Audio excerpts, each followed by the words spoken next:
The reason I'll never tell anyone about my cross-dressing has nothing to do with shame. It has everything to do with what happened to my brother Danny 12 years ago. My name is Michael Barnes. I'm 31 years old and I live in a small town in Ohio where everybody knows everybody else's business. Well, almost everybody's business. They don't know mine. They don't know that every Friday night when the hardware store closes, I go home and become Michelle. Beautiful Michelle with long black hair and curves that make me feel whole. But let me tell you about Danny first. You need to understand Danny to understand why I'm so careful. Why I check my locks twice before I put on a dress. Why I've kept this secret for 15 years and plan to keep it forever. Danny was my older brother by 3 years. Golden boy Danny who could do no wrong in our parents' eyes. Star quarterback in high school. Full scholarship to state. The kind of guy everyone loved because he was genuinely good. Kind to everyone. Never said a mean word about anybody. Danny was also gay. And in our little town in 2012, that was still something people whispered about behind closed doors. I found out by accident when I was 19. Caught him kissing another guy behind the Dairy Queen where we both worked summers. Instead of being mad that I saw him, Danny looked relieved. Like he'd been carrying a heavy weight and someone finally offered to help him carry it. Please don't tell Mom and Dad, he said. I'm not ready yet. I need more time. I promised him I wouldn't say anything. Danny was my hero. If he needed time, then he had all the time in the world. But our town was small and secrets don't stay buried long in small places. Someone else saw what I saw.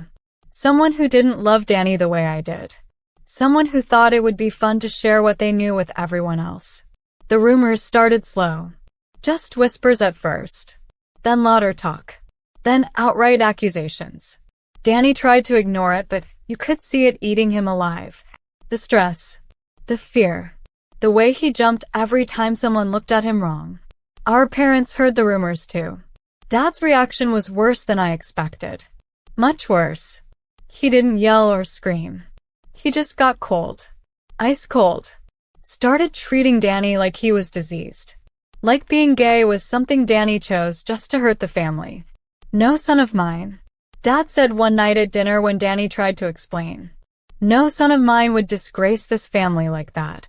Mom didn't say anything, but her silence was somehow louder than Dad's anger. Danny tried to stick it out. Tried to prove he was still the same person they'd raised and loved. But living in that house became toxic. Every meal was tense. Every conversation was loaded with things nobody wanted to say out loud. The breaking point came on a Tuesday in October. Danny had started dating someone from the next town over. A guy named Chris who made him smile for the first time in months. They were careful. Always met far from home. Always made sure nobody would see them together. But in a small town, careful isn't always careful enough. Someone took a picture of them holding hands outside a restaurant in Columbus. Posted it on Facebook with some nasty comment about keeping that kind of thing away from decent people. Within hours, everyone in our town had seen it. Including our parents. Dad exploded when Danny got home that night. Said things I won't repeat. Things that cut deeper than any physical wound ever could. Mom just stood there crying while Dad destroyed any chance of fixing what was already broken. Get out. Dad finally said. Get your things and get out of my house. Danny packed everything he owned into 2 suitcases and left that night. I tried to stop him. Told him he could stay with me. That we'd figure something out together. I can't stay here, Mike, he said. I can't keep fighting a war I'm never going to win.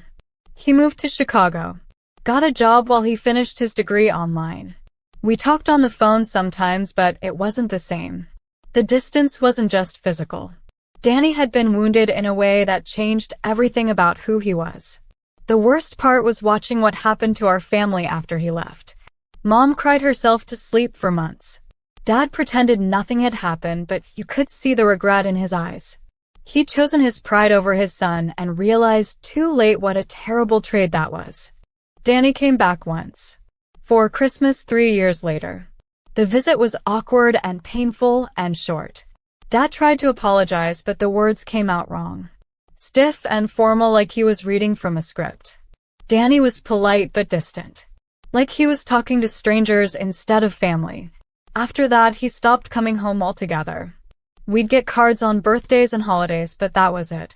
My brother had been erased from our lives because he fell in love with the wrong person in the wrong place at the wrong time. Now do you understand why I keep my secret? Why I'm so careful about when and where I become Michelle?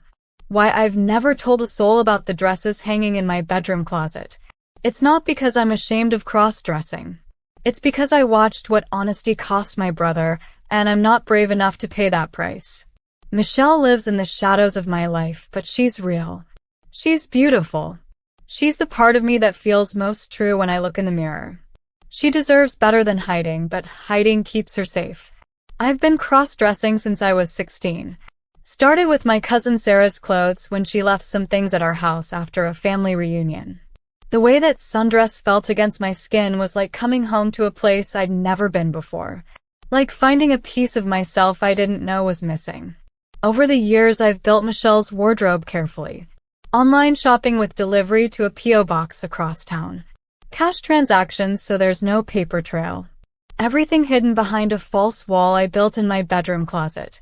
Even if someone searched my house, they'd never find her things. I've gotten good at being Michelle. Really good. The makeup, the walk, the voice. Sometimes when I'm fully dressed, I look in the mirror and forget I was ever anyone else. Michelle feels more real than Michael some days. More honest. More complete. But Michelle only exists on Friday nights when the town is quiet and my neighbors are watching TV behind drawn curtains. She gets 3 or 4 hours to breathe before she has to disappear again. Before Michael has to take her place and pretend she never existed. The loneliness is killing me slowly. Having a whole part of yourself that nobody knows about is like being half dead all the time. I watch couples walking down Main Street holding hands and wonder what it would feel like to have someone love all of me. Even the parts that wear dresses and lipstick. But then I think about Danny. About the phone calls that stopped coming. About the empty chair at Christmas dinner. About how much it cost him to live his truth in a place that couldn't handle the truth. I'm not as brave as Danny was. I'm not willing to lose everything for the chance to be whole. Maybe that makes me a coward, but it also keeps me safe. Keeps my job at the hardware store. Keeps my place in this town where I was born and will probably die. Sometimes I wonder if I should move to a bigger city where Michelle could exist openly. Where being different doesn't make you dangerous. But this is home. My parents are here. Danny's grave is here in the cemetery behind St. Matthew's where we used to play as kids. Yeah. Danny died 2 years ago. Car accident on the interstate outside Chicago. He was coming home for Mom's birthday. The first time he tried to visit in 5 years. He never made it. Dad cried at the funeral harder than I'd ever seen anyone cry. Mom held on to Danny's picture like it was the only thing keeping her alive. All of us thinking the same thing, but nobody saying it out loud. We could have had more time. We could have chosen love instead of fear. That's the real reason I keep my secret. Not because I'm afraid of what people will think, but because I know exactly what they'll do. I watched them do it to Danny. Watched them drive away someone good and kind and loving because he didn't fit their narrow idea of normal. I won't give them the chance to do it to me. Michelle will stay hidden. Will keep living in the spaces between other people's attention. It's not the life she deserves, but it's the life that keeps her safe. Some secrets are meant to protect the people who keep them. This is one of those secrets. Even if it's slowly killing me to keep it.